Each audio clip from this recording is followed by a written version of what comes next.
So what is this? Mugi-cha barley tea? Maybe? We are definitely the youngest people here. You definitely want to order something. You go up there. And when it's ready, they bring it to you. So this is the cold matcha. This is Amazake. He said that even babies can drink it. It's non-alcoholic. This looks pretty hot.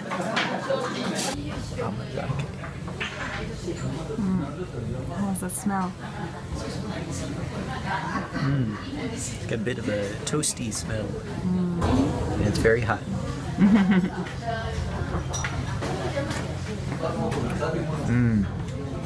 Wow, doesn't taste like sake, but has very light, sweet taste.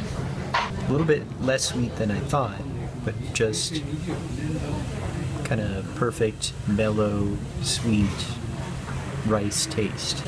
I like the little rice pieces that are in here. Delicious.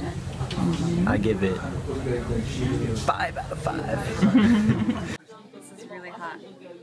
The cup is really, really hot. It's kind of hard to hold. So I'm just going to go ahead and drink it.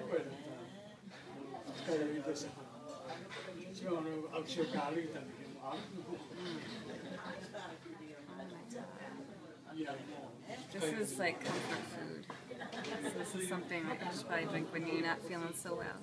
So I finished that amazake, and I almost feel like I was drinking candy. It was so sweet, but it wasn't like candy sweet. And I almost feel like guilty for, you know, having something that sweet, but, you know, it's actually kind of healthy. You know, it's really good.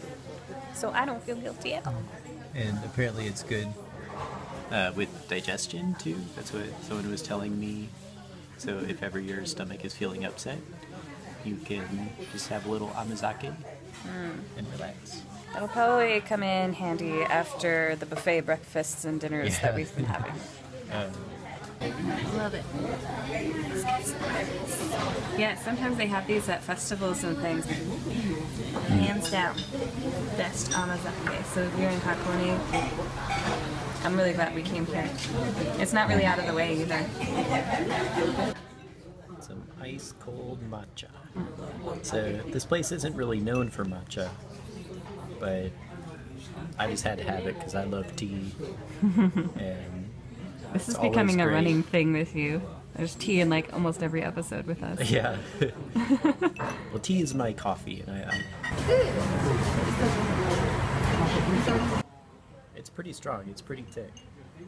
Not quite as strong as the one we had when we were in Kyoto, but I think that's maybe because the ice is cutting down some of the strength. I'm just gonna have a sip.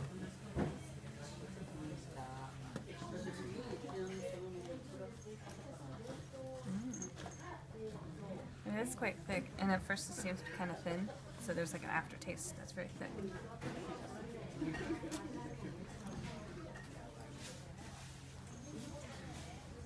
Okay, 2 sips.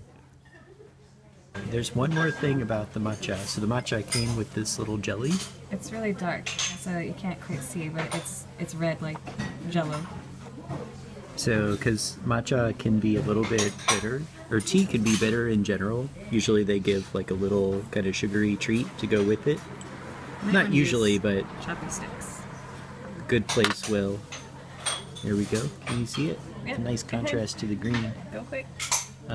But this is a little bit bitter, so you eat this at the same time, and then you achieve matcha nirvana by eating them both simultaneously.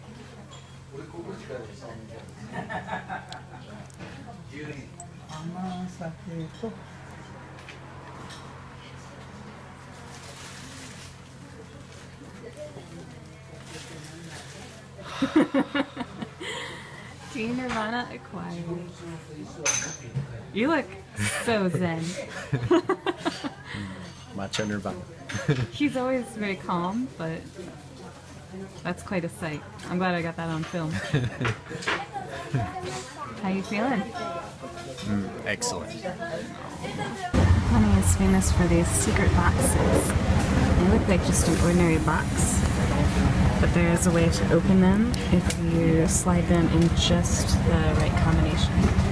So there's ones where you can turn it 4 times, 10 times, and then 12, but this one says 21 times.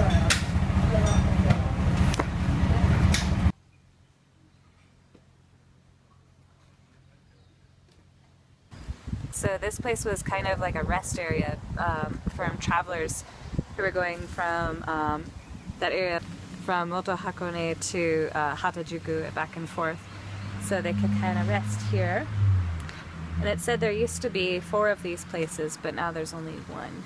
And so if you really want the kind of authentic experience of traveling along the Tokaido Road and what life was like in the Edo period, this is pretty cool. Just cool to think that this would be the same or a very similar experience